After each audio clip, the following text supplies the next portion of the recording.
Who's that repaint? It's James. That's right, it's the second half of our beloved disaster duo, Team Rocket. From the original Pokemon series, James is dramatic, flamboyant, and loyal to a fault. He's always in his feelings and is always by Jesse's side. Well, he will be once we make him. So you know what time it is. Let's blast off again. I started with a second-hand Deuce Gorgon doll. Hello there. I put him head first into boiling water. Sorry, Deuce. To soften the plastic, so I could remove his head without splitting it. Checking over his body, he was pretty old and well loved in his previous life, including some very floppy legs. I used the classic method of sliding small rubber bands up his leg and into the hip joints to restore some much needed tension. Much better. James was due for a quick petty before we could apply some clay, and I wanted to fuse those ankle joints.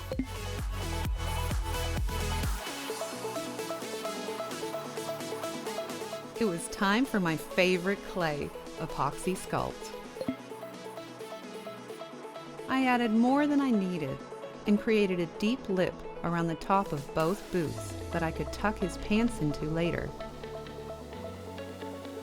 Once they were cured, I could begin sanding them into a more refined shape.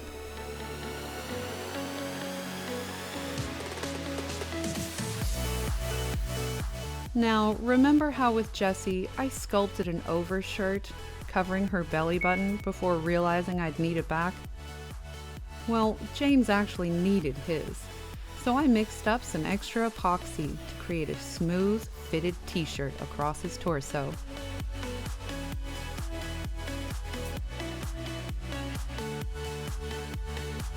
I also sculpted his gloves. I applied small amounts of clay in layers and built in the same lip that I had done for his boots.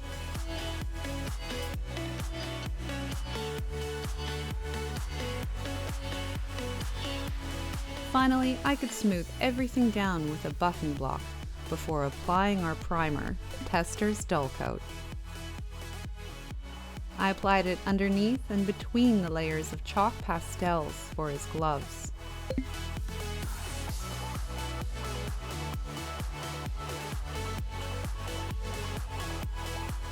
I used black acrylic paint for his torso and for his boots.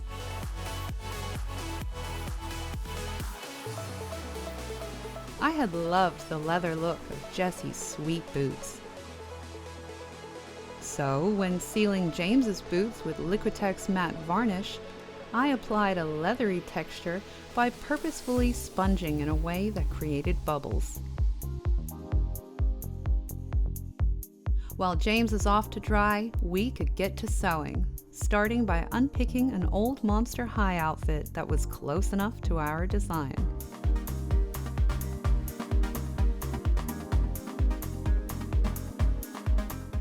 With his outfit in pieces, I could iron them flat, and just like magic, turn them into stencils. Kapow! I use these stencils to customize the clothes, redrawing lines and making alterations to suit. I use the same white jersey fabric so their outfits would match exactly, because Team Rocket is nothing if not coordinated. With pieces of his clothes like a little puzzle, I could pin them together and hand sew them.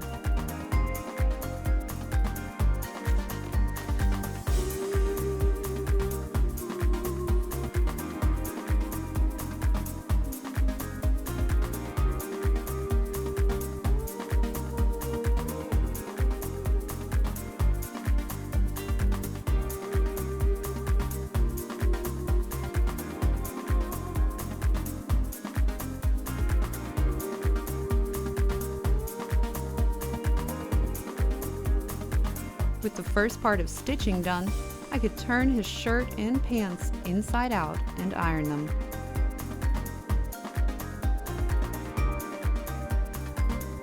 I love sticking brushes inside the sleeves and pant legs while I iron.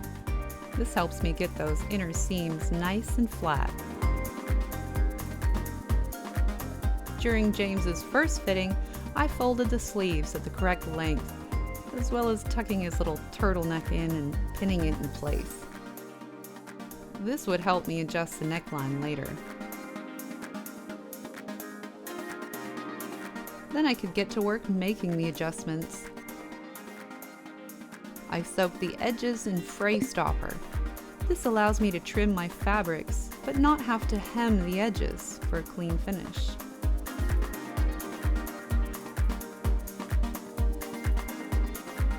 With everything nice and trimmed, I could pin that turtleneck back into place. Once I was happy with the placement, I glued it using a high-quality fabric glue. Once that was dry, I could remove the shirt and get to painting on the Team Rocket R. I traced it out in pencil first using a highly technical precision instrument known as a popsicle stick. From here, I could paint it in the iconic fire engine red.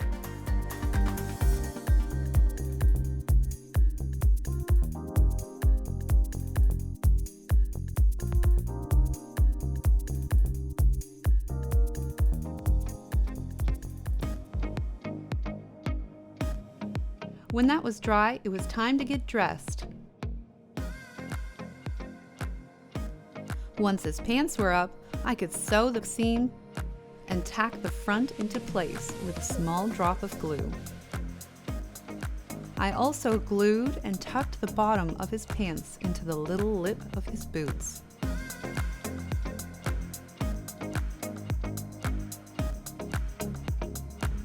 I made his belt using some purple ribbon and some gray ribbon that I ironed with my mini hair straightener.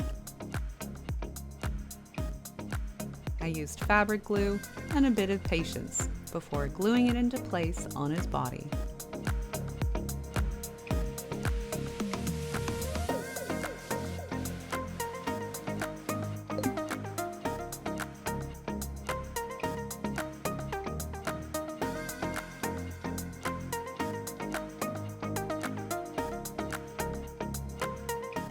Clicking his arms into place, I repeated the same process of gluing and tucking the ends of the sleeves into the top of his gloves.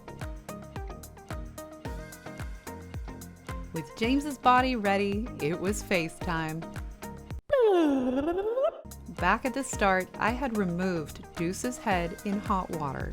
This made it easier to remove his funky little haircut, but in saying that, I've used a few Gorgons, and it is never easy to take off these little snakes. They're actually a real pain.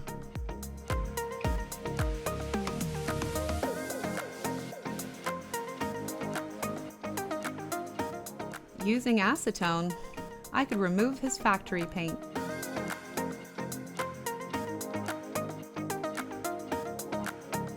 I used epoxy sculpt to rebuild his head and tried to blend it as smooth as I could back into his face.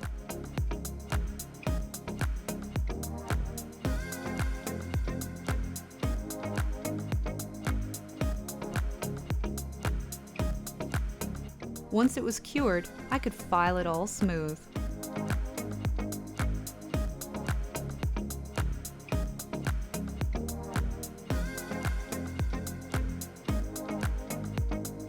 I had to paint his scalp, but the only paint I had on me at the time was very translucent.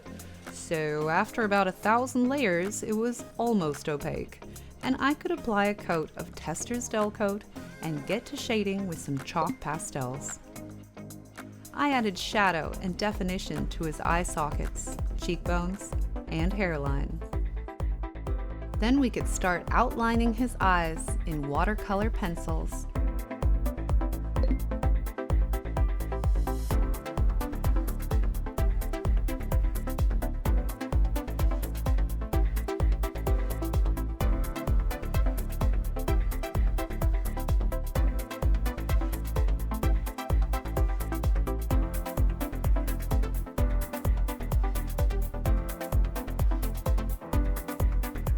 Most of my dolls are girls, so I find it's a bit challenging when drawing male faces.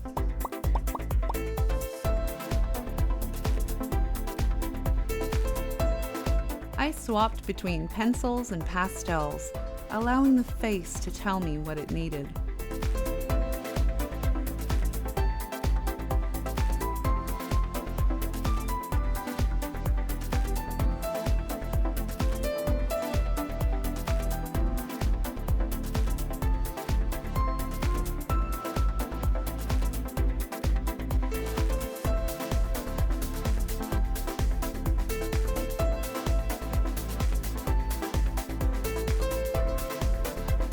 Just like Jessie's repaint, I enjoyed experimenting by shaving my chalk pastels and mixing them with some water for ultimate color strength and delicate control.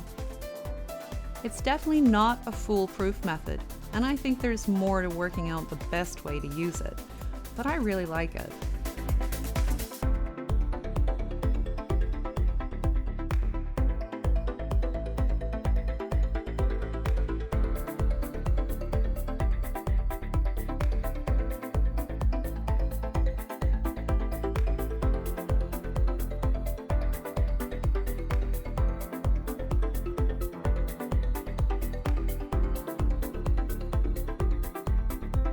James's face was ready to be sealed with liquid matte varnish, followed by some gloss on his eyes.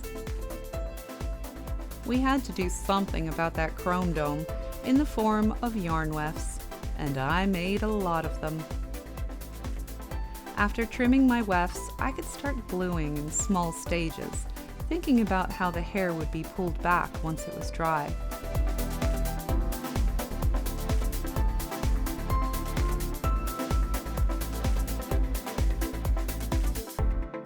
To create his part, I applied the hair strips backwards and one at a time, and let them dry before pulling them back and repeating it the opposite way.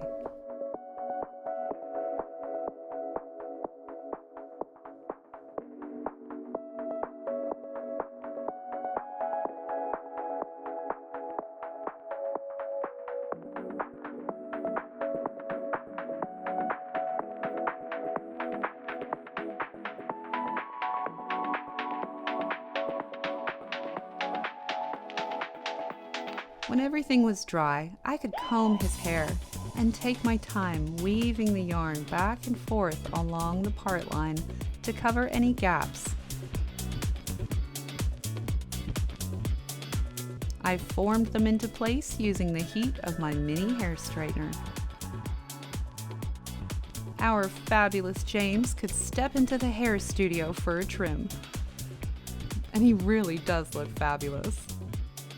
I created volume using a hot tool to pull the roots up and away and then down.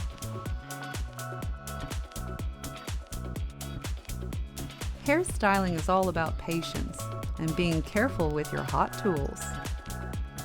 He needed that little flicky bit in his fringe too, so I had to make sure I set it aside.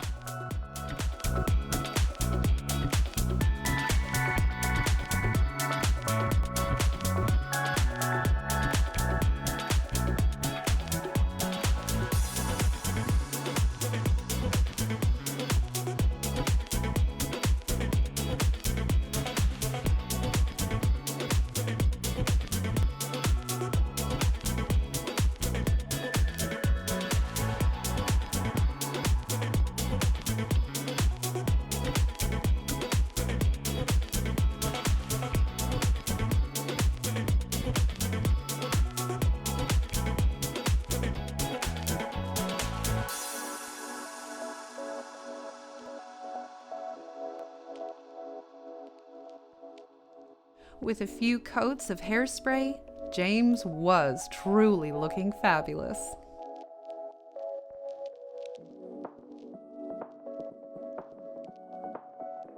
And it was time to prepare for trouble and make it double.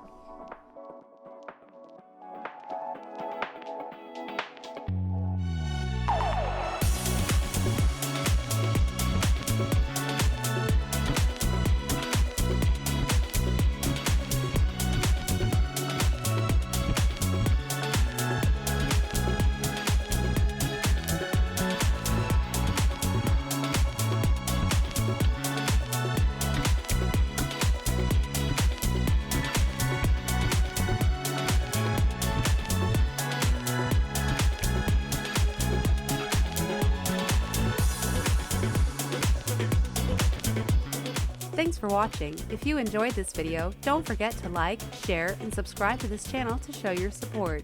See you next time!